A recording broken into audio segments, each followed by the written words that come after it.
Oi, gente! Tudo bem por aí? Bem-vindos ao Toque de Clay, hoje capítulo 16. Uma história muito famosa da Sansão e Dalila. Muita gente conhece, mas hoje a gente vai saber de verdade o que está escrito na Bíblia, versículo por versículo. E vamos ver o que a gente vai tirar de essência para a nossa vida hoje. Vai ser bem legal, tenho certeza. Vou começar a ler logo porque ele é grande, ó. Mais ou menos grande. Já lemos muito maiores, 31 versículos. Então, vamos ler. Ontem nós terminamos, deixa eu lembrar. Sansão matou 1000 pessoas com a queixada de bicho e ele governou por 20 anos. 20 anos ele governou enquanto o pessoal da Filisteia lá ainda estava dominando, né, Israel, mas ele era o governante de Israel lá. Dali Sansão foi até a cidade de Gaza. Lá viu uma prostituta e teve relações com ela. O povo de Gaza soube que Sansão estava lá. E então eles cercaram o lugar e ficaram a noite toda esperando Sansão no portão da cidade. Ficaram em silêncio, pensando: vamos esperar o amanhecer e então nós o matamos. Mas Sansão ficou deitado somente até meia-noite. Depois ele se levantou e arrancou o portão da cidade com os batentes e as trancas. Pá! Pensou? Você quer sair que você arranca a porta, pá, joga pro lado e passa. Eles colocaram o portão lá achando que ele ia ficar lá.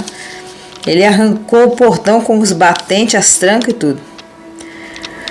Pôs tudo nos ombros e carregou para o alto do monte, que está na frente da cidade de Hermon. Nossa, gente, ele era um monstro. Você imagina, o cara arrancou o portão. Gente, era pesado os portões, era de ferro. Ele arrancou tudo, colocou no ombro e foi embora, subir no morro ainda. Depois disso, Sansão se apaixonou por uma mulher chamada Dalila, que morava no vale de Sorek. Então os governantes das 5 cidades dos filisteus foram falar com ela. E eles disseram assim: tem um jeito de Sansão contar a você por que ele é tão forte e como é que podemos dominar, amarrar e deixar ele sem defesa. Se você fizer isso, cada um de nós lhes dará 1.100 barras de prata. 1.100 de cada rei, eram 5 reis, ela ia ganhar 5.500 barras de prata, era uma fortuna, era ganhar na Mega Sena da virada. Ela ia ficar milionária, ela ia ficar muito rica, gente, era muito dinheiro naquela época. 5.500 barras de prata. Inclusive hoje, né, nesse dia que eu tô gravando aqui, a prata tá assim, ela cresceu mais de 60% num piscar de olhos, assim. O peso da grama, né? Tá exorbitante. Se você quiser juntar dinheiro e fazer um bom dinheiro daqui a um tempo, compre prata. Já tá caro, inclusive. Então Dalila pediu a Sansão: por favor, me conte o segredo da sua força. Se alguém quiser amarrar você e deixar sem defesa, o que é que ele deve fazer? Ela chegou na cara dura. Me conte o segredo da sua força. O que tem que fazer para te amarrar? Aí Sansão respondeu: se me amarrarem com 7 cordas de arco novas que ainda não secaram, eu ficarei fraco e serei como qualquer um. Aí os governantes dos filisteus trouxeram para Dalila as 7 cordas de arcos novas, que ainda não estavam secas, e ela amarrou Sansão. Dalila havia deixado alguns homens escondidos esperando no outro quarto. E então ela gritou: Sansão, os filisteus estão chegando! E ele arrebentou as cordas do arco, como se fossem fios de linha queimado. Assim eles continuaram sem saber qual era o segredo da força de Sansão. Então Dalila lhe disse: até agora você mentiu para mim, você caçoou de mim. Eu até imagino ela com aquela cara de safada. Você caçoou de mim, você mentiu para mim. Por favor, me diga, como é que alguém pode amarrar você Sansão estava tão apaixonado, estava tão transtornado. A paixão é uma desgraça, né, gente? Paixão não é coisa de Deus, não. Paixão é coisa do diabo. O amor vem de Deus, mas a paixão é coisa do diabo. Ele estava tão apaixonado que ela estava perguntando diretamente para ele como fazia. Ele falava, ela amarrava, ela atraía, ela fazia tudo na cara dele e ele não via. Olha o que ela fez. Ela amarrou, ela gritou para os caras, ela fez tudo e ele não viu. Ele nem ligava. Ele estava brincando. Ele não estava nem aí. Ele não estava se tocando, ele estava em Nárnia lá. Estava tão apaixonado que ele estava bobalhado, bestalhado. E Sansão respondeu: se me amarrarem com cordas novas, que nunca foram usadas, eu ficarei fraco e serei como qualquer um. Aí Dalila, mais uma vez, olha isso aqui. Dalila pegou cordas novas e amarrou os braços dele. E depois gritou: Sansão, os filisteus estão chegando! Olha que bicha falsa. Os homens estavam novamente escondidos, esperando no outro quarto. Mas Sansão arrebentou as cordas como se fossem fios de linha. E Dalila disse: você continua mentindo para mim e caçoando de mim. Diga, como que é que eu posso? Não, como que é que alguém pode amarrar você? Diz para mim, por favor. Imagino ela bonita, talvez pelada, passando a mão assim no corpo dele. Diz pra mim, por favor. Ela não estava fazendo isso porque ela era apaixonada por ele. Ela nem gostava dele. Ela era uma mulher qualquer. Você sabe o que eu quero dizer, né? Não posso falar aqui, mas é isso que ela era. Uma mulher pura. E ela estava movida pela ganância, né? Lembram que ela ia ganhar 5.500 barras de prata? Ela ia ficar milionária se ela conseguisse isso. Então ela ia dar o sangue. Ela ia fazer qualquer coisa. Ela já está aqui na terceira tentativa. Ela já está e não conseguiu ainda para ela ganhar os 5.000 e pouco. Ela ia ficar milionária, né? Movida pela ganância, pelo dinheiro, né? E ele bobalhado, movido, você sabe pelo quê? Você continua mentindo para mim. O que a gente pode fazer para te pegar? Ele respondeu: se você tecer num tear as 7 tranças do meu cabelo e prendê-las com um prego grande de madeira, eu ficarei fraco e serei como qualquer um. Então Dalila fez o que Sansão dormisse, envenenou a comida dele lá, né, para ele dormir, colocou remedinho lá. Quando ele adormeceu, ela pegou, teceu as 7 tranças dele num tear e prendeu com um prego grande de madeira. Depois gritou: Sansão, Sansão, os filisteus estão chegando! Mas ele se levantou, arrancou os pregos e tirou o cabelo do tear. Então ela disse: por que você diz que me ama, se isso não é verdade? Você me fez de boba 3 vezes e até agora não me contou por que você é tão forte. E ela continuou a perguntar isso todos os dias, perturbando igual goteira na cabeça, né? A Bíblia fala isso. Todos os dias. E Sansão ficou tão cansado com a insistência dela que já não aguentava mais. E acabou lhe contando a verdade. O meu cabelo nunca foi cortado, disse ele. Eu fui dedicado a Deus como nazireu desde que eu nasci. Se o meu cabelo for cortado, eu perderei a minha força e ficarei fraco e serei como qualquer um. Ela perturbou tanto a cabeça dele, movida pelos 5.500 barras de prata, né? Pelo dinheiro, pela ganância. E ele já estava de saco cheio, que ele contou a verdade para ela. Quando Dalila percebeu que ele tinha dito a verdade, ela mandou o seguinte recado aos governantes e filisteus, né? Voltem de novo. Agora ele me disse a verdade. Ela já estava conhecendo ele, né? Ele estava praticamente morando na casa dela. Então eles vieram e trouxeram o dinheiro. E ela fez com que Sansão dormisse no seu colo. E em seguida chamou um homem. E ele cortou as 7 tranças de Sansão. Aí Dalila começou a provocá-lo. Mas ele havia perdido toda a sua força. E ele gritou. Se ele está falando ali. E ela gritou: Sansão, os filisteus estão chegando.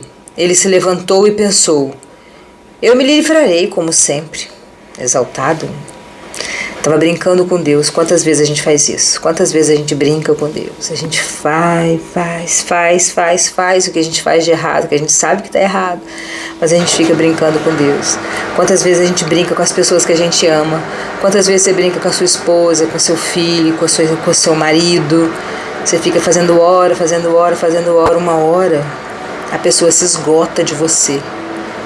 Uma hora a pessoa olha para sua cara e fala: deu, acabou. Como a força de Sansão que saiu do corpo dele aqui, quando ele cortou os cabelos, a pessoa se cansa de você, ela vira as costas e ela não volta mais. Presta atenção nesse recado. Deus não suporta gente assim, que fica brincando. Ele foi brincando. A força de Deus não saiu dele por causa do cabelo. Não existia mágica no cabelo dele igual as pessoas pensam. O cabelo dele não era sagrado, não era isso. Sagrada era a presença de Deus na vida dele.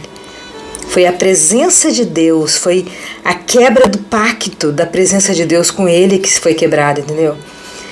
Ele brincou tanto, ele fez tanta hora com a presença de Deus, que a presença de Deus saiu dele. Quando ele quebrou o pacto, quando ele cortou o cabelo dele, que era consagrado a Deus, era nazireu de Deus, né? Quando ele quebrou o pacto com Deus, a presença de Deus saiu dele. Aí sim ele ficou fraco. Não por ter cortado o cabelo. Se tivesse cortado o cabelo e ele continuasse consagrado a Deus, ele continuaria forte, mas não. O afastamento de Deus é que deixou ele fraco. Triste isso. E ela gritou e ele pensou: vou me levantar como sempre. Sempre me livrei. Sansão não sabia que o Senhor o havia abandonado. E os filisteus o pegaram e furaram os seus olhos. E então o levaram para Gaza. E prenderam com correntes de bronze. E o puseram para trabalhar na prisão, virando um moinho. Mas o seu cabelo começou a crescer de novo. Olha que coisa, né? Tudo isso começou com os olhos de Sansão. Ele estava passeando lá pela Filisteia, por Timna, o nome do local que ele estava, do bairro lá, sei lá. E ele viu uma moça linda filisteia, uma bela filisteia, e se apaixonou por ela. Inventou de casar e comeu o mel no leão e fez aquele casamento e depois matou todo mundo. E aí mataram a mulher dele e a mulher dele casou com outro. E aqui fez aquela confusão toda que nós lemos essa história e ele foi e botou fogo em todo o dinheiro dos filisteus. E os filisteus começaram a correr atrás dele. E ele foi fazendo uma arruaça na vida dele por causa dos olhos. O que o seu olho está vendo que pode te destruir? No final da vida dele aqui, no finalzinho de tudo, ele perdeu a visão. É melhor você ir para o céu sem a visão do que ir para o inferno olhando. O olho dele estava destruindo a vida dele. Ele estava tão apaixonado pela beleza, por tudo que a Dalila oferecia para ele ali, que ele nem viu que ele estava zoando com Deus, estava fazendo hora com a cara de Deus, com o dom de Deus, com a presença de Deus que habitava nele. Ele nem percebeu. Eles foram lá e furaram os olhos dele. Que coisa, né, menina? Com o olho ele arrumou confusão. E no final de tudo ele perdeu os olhos, ele perdeu a visão dele. Cara, não tem conserto isso. É muito triste. É muito triste. Cuidado com o que você está olhando. Às vezes você está cobiçando demais uma coisa que pode destruir a sua vida. Eles colocaram ele para ser escravo. Ele ficou fraco. Ficou rodando o moinho lá, amassando o trigo. Trabalhando escravo. Imagina a família dele, o pai, a mãe que criaram ele, a mãe que se sacrificou fazendo tudo que foi mandado para o menino ser o salvador, o libertador de Israel, vendo o menino trilhar outros caminhos, porque ele tinha livre-arbítrio também, né? E ele resolveu sair com prostitutas, fazer toda essa confusão. Muito triste para a família, né? Para a mãe. Mas aí no finalzinho aqui no versículo 22 fala assim: mas o seu cabelo começou a crescer de novo. Isso aqui é uma pontinha de esperança. Vamos continuar. Seu cabelo começou a crescer de novo. Esperança, né? O cabelo dele começou a crescer de novo. Os governantes filisteus se reuniram para fazer uma festa e ofereceram um grande sacrifício ao seu deus Dagon. Eles cantavam: o nosso Deus entregou o nosso inimigo Sansão nas nossas mãos. Eles cantavam na festa. E o povo, quando viu Sansão, cantou louvores ao seu Deus Dagon. Assim, o nosso Deus entregou nas nossas mãos o inimigo e que destruiu as nossas terras e matava muitos dos nossos. O homem era o terror, né? Era um monstro, matava todo mundo, fazia uma arruaça, botava fogo e tal. E no meio daquela alegria disseram: chame Sansão para ele nos divertir. Sansão era cego, né? E agora fraco. Provavelmente era grande ainda, né? Tava com músculos ainda. Ele ainda trabalhava lá no moinho, provavelmente tinha os braços fortes ainda, né? Não tinha perdido todos os músculos, mas não enxergava mais nada, já vivia na escuridão. Estava vivendo na escuridão. Sentiu bastante dor para parar de ver. Trouxeram Sansão para fora da cadeia e se divertiram às custas dele. Chacotaram bastante dele, fizeram bastante hora com a cara dele. Depois o colocaram entre as colunas do templo. E então Sansão pediu ao rapaz que o guiava pela mão, pediu ao rapaz e disse: deixe-me tocar nas colunas que sustentam o templo, para que eu possa me encostar nelas. Ele era inteligente, né? O templo estava cheio de homens e de mulheres. Os 5 governantes filisteus estavam lá. Havia no terraço mais ou menos 3.000 homens e mulheres, olhando para Sansão e se divertindo às custas dele, debochando que ele estava cego, humilhado, destruído, escravo, palhaço, ordinário deles, uma pessoa pateta deles, e eles gozando da cara deles, fazendo hora com a cara dele. E Sansão orou ao Senhor. Lembra lá no 22? E o seu cabelo começou a crescer de novo. No versículo 28 ele fala: e Sansão orou ao Senhor dizendo: ó Senhor, meu Deus, peço que lembres de mim. Por favor, dá-me forças só mais uma vez. Deixe que eu, de uma só vez, me vingue dos filisteus por terem furado os meus olhos. Só mais uma vez, me dá minha força, para que eu me vingue de ter ficado na escuridão, de ter ficado cego. Por favor. E ele fez uma oração tão sincera. Sabe aquelas orações que a gente costuma dizer que são orações flecha, que você faz com a alma tão forte, que você fala com tanta coragem, com tanta certeza, que ela vai como uma flecha no trono de Deus, assim. Ela atravessa o terceiro céu, onde estão os demônios aqui. Não sei se você sabe disso, mas tem um céu aqui entre nós que está cheio de demônios. Essas orações muito fortes, muito da alma, elas atravessam o terceiro céu e chegam direto no coração de Deus, e a resposta volta instantânea. Foi essa oração que Sansão fez. Só mais uma vez. Deixa que eu mate só de uma vez, se eu me vingue deles. Então ele agarrou as 2 colunas do meio, que sustentavam o templo, e com a mão direita numa coluna e a esquerda na outra coluna, ele jogou todo o seu peso contra elas e ele gritou: que eu morra com os filisteus. Foi um suicídio, né? Estava morto também, né? Mas pelo menos ele se vingou, né? Em seguida deu um empurrão com toda a força, e o templo caiu sobre os governantes e todas as outras pessoas. E assim Sansão matou mais gente na sua morte do que durante toda a sua vida. E olha que ele matou gente, hein? Ele matou mais gente na sua morte do que durante toda a sua vida. Os irmãos de Sansão e toda a sua família foram buscar o seu corpo. Eles o levaram e sepultaram em Zorá, em Estaol, no túmulo de Manoá, o seu pai. Seu pai já tinha morrido nessa época. Que bom, pelo menos não viu essa situação. Sansão havia governado o povo de Israel durante 20 anos. E assim finalizamos o capítulo 17 com a morte de Sansão, que matou mais gente na morte do que na vida. Uma história boa e triste, né? Boa e triste. Com certeza esse não foi o plano do Senhor para ele. Ele se desviou no meio do caminho do plano de Deus, mas Deus ainda teve misericórdia, ainda cumpriu, né, o projeto dele, que era libertar Israel dos filisteus. Ainda matou esse monte de vagabundo lá naquela época. E assim finalizamos o capítulo 16. Beijão no seu coração e até amanhã.